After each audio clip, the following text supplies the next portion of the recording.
Assalamualaikum warahmatullahi wabarakatuh. Perkenalkan, saya Sunarvin, calon guru penggerak Angkatan 11 Kota Bau-Bau. Berikut saya akan menyampaikan tugas aksi nyata modul 1.4. Latar belakang aksi nyata ini, murid tidak suka peraturan karena selama ini jika mereka melakukan pelanggaran, maka akan mendapatkan hukuman dan cenderung akan mempermalukan dirinya. Tujuan kegiatan aksi nyata ini, 1. Menciptakan murid yang merdeka dan disiplin yang kuat. 2.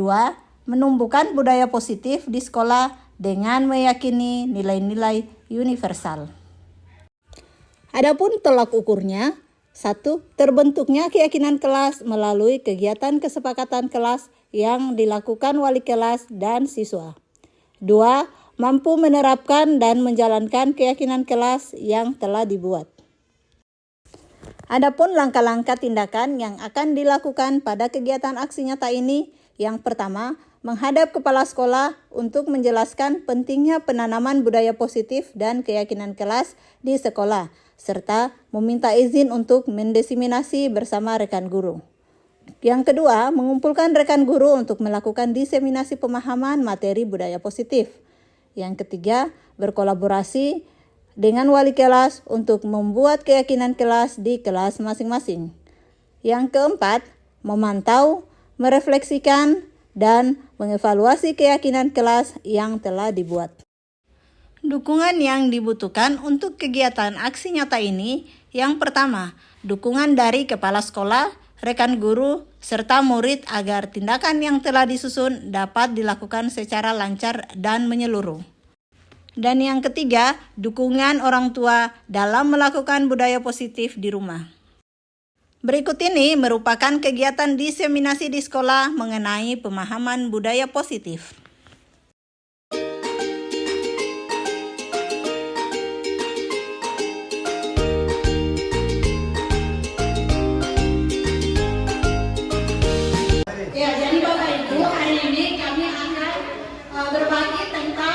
Budaya positif yang kami dapatkan di pendidikan guru penggerak.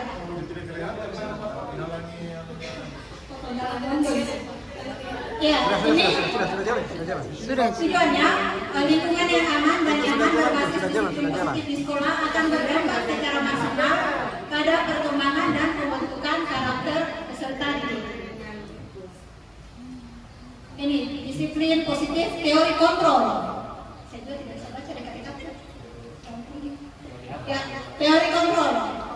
Anda tidak bisa mengontrol orang lain, ini menurut William Passer.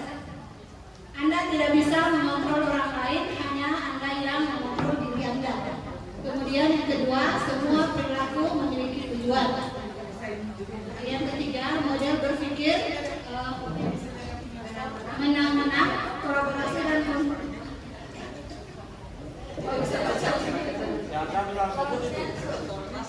konsensus menciptakan pilihan-pilihan baru, pengembangan komunitas berbasis aset atau kekuatan. Yang keempat, realitas kebutuhan kita berbeda. Kita berusaha memahami pandangan orang lain tentang dunia. Setiap orang memiliki gambaran yang berbeda.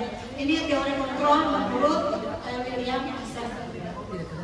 Kemudian, di disiplin positif itu ada 6. Ya, yang pertama disiplin positif dan nilai-nilai kebajikan universal. Yang kedua, teori motivasi, hukuman dan penghargaan restitusi, itu saya yang bawakan.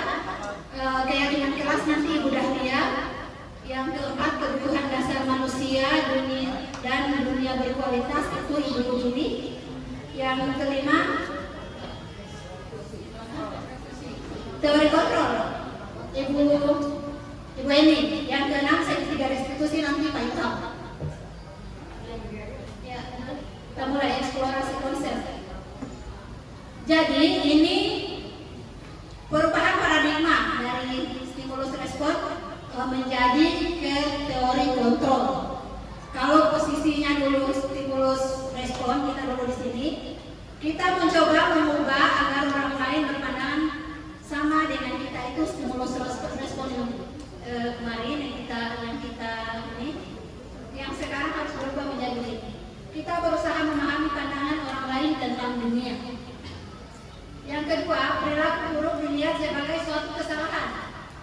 Yang di teori kontrolnya, semua perilaku memiliki tujuan. Pada prinsipnya ini nanti tujuannya kita yang akan kita lakukan kepada anak-anak kita, kepada peserta didik kita. Yang ketiga, orang lain bisa mengontrol saya. Di teori kontrol, hanya Anda yang bisa mengontrol diri Anda sendiri. Dan pada prinsipnya mungkin kita tidak bisa memaksakan kehendaknya kita kepada anak-anak kita, kepada orang lain.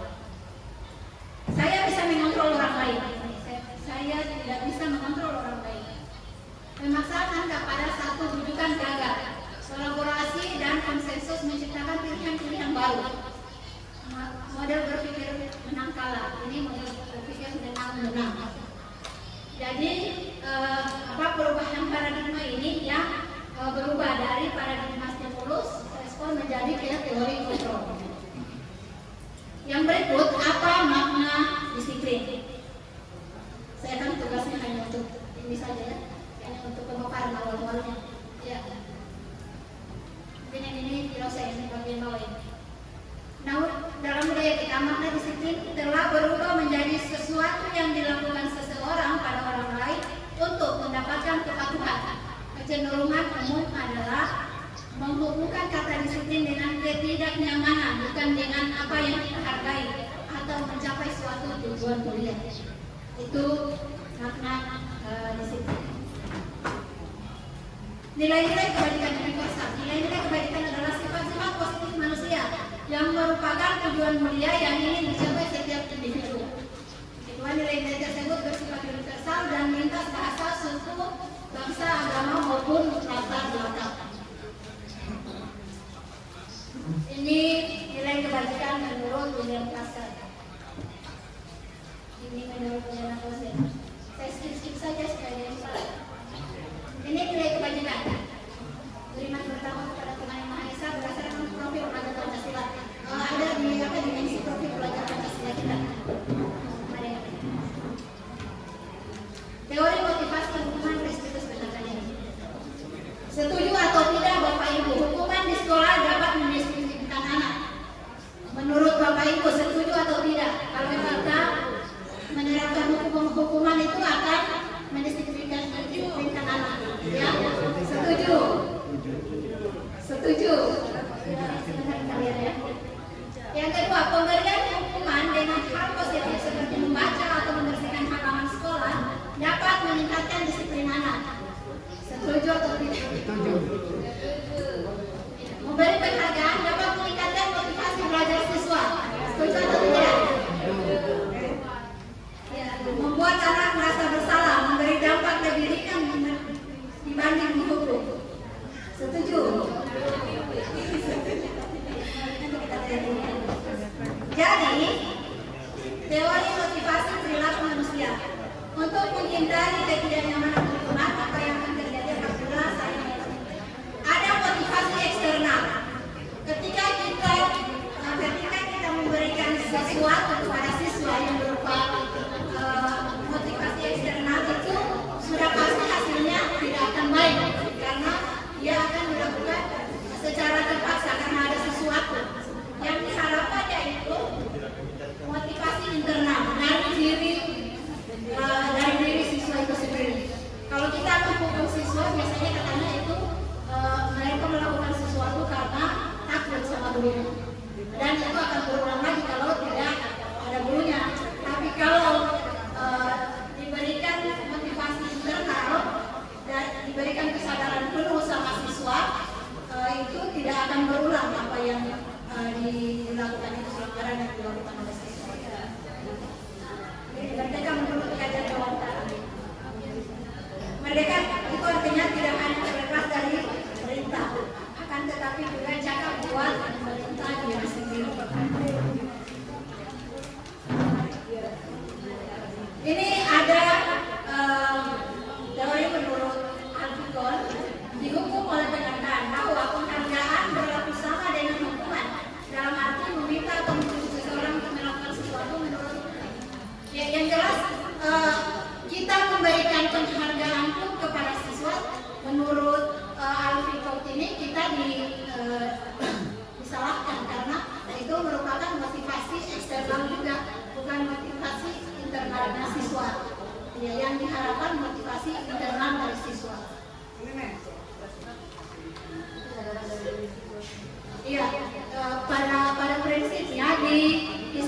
positif ini diberikan kesadaran pelanggaran atau kelakuan yang dilakukan oleh siswa yang melakukan pelanggaran itu diberikan pemahaman atau memberikan motivasi melalui internalnya, bukan melalui hukuman atau penghargaan. Ini dihukum penghargaan.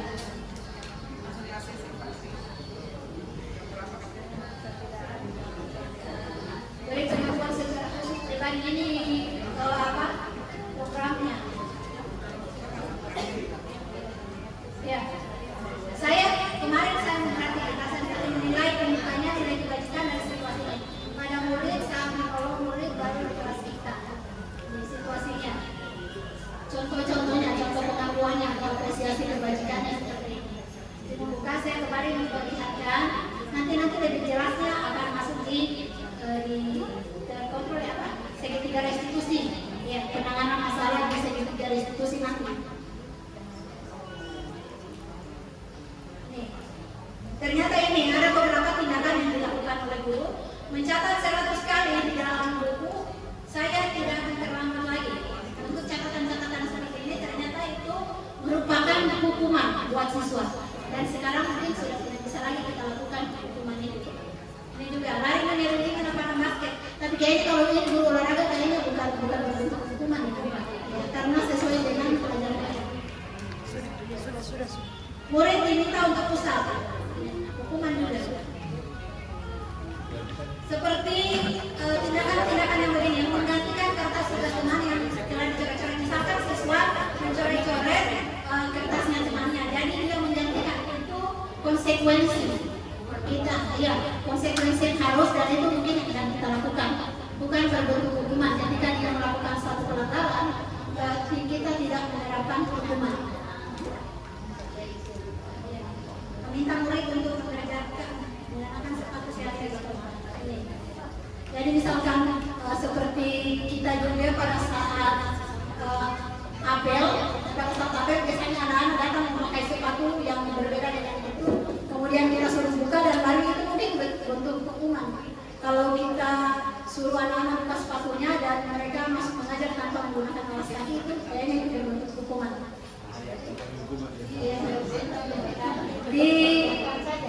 Jangan dibiarkan nanti ini penanganannya dengan menggunakan segitiga restitusi. Nanti disampaikan segitiga restitusi Pak Ilham ya?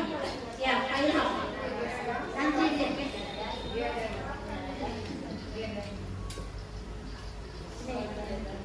hukuman sesuatu yang menyakitkan harus terjadi. Bentuk-bentuk hukuman, identitas gagal.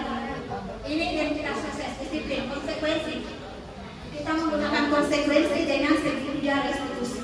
Konsekuensinya ini tadi, kalau misalkan dia melakukan coret-coret bukunya teman, disuruh mengganti atau disuruh meminta maaf kalau dia melakukan begini. Tapi ada langkah-langkah yang harus dijalankan. Sama ya yang ini. Yang di luar itu sebenarnya Ya, apa itu restitusi? Restitusi, ganti kerugian, pembayaran kembali, penyerahan bagian pembayaran yang masih bersisa. Dokumen penyesuaian spontan bagi siswa ini. Ini restitusi. Dengan mengganti apa yang sudah dilakukan oleh siswa tadi. Lebih jelasnya nanti ada segitiga restitusi. Saya ini hanya pengantar. Proses menciptakan kondisi bagi murid untuk memperbaiki kesalahan mereka, sehingga mereka dapat kembali ke kelompok mereka dengan karakter yang lebih kuat. Memperbaiki. Mungkin apa ya? Kita lebih ini kepada anak-anak. Melalui pendekatan bahasa-bahasa yang ini, kita menjelaskan dulu. Kita tanya apa, kamu tahu tadi kesalahan apa yang kamu lakukan. Kemudian kita beri pemahaman kepada anak-anak untuk penyelesaian masalah yang kamu buat ini seperti apa. Itu kita minta dari anak-anak sendiri. Misalkan ada konsekuensi yang harus dilakukan anak, kita minta dari anak sendiri. Bukan kita yang menentukan. Restitusi, kolaborasi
keyakinan keras.